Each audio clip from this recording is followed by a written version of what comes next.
सुरेशं महेशं शिवं शङ्करं शम्भुमीशानमीडे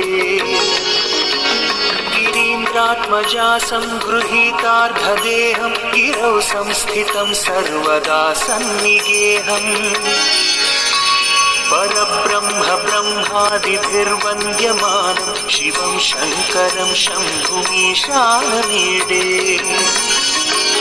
कपालं त्रिशूलं कराभ्यां दधानं पदां भोजनं रायता।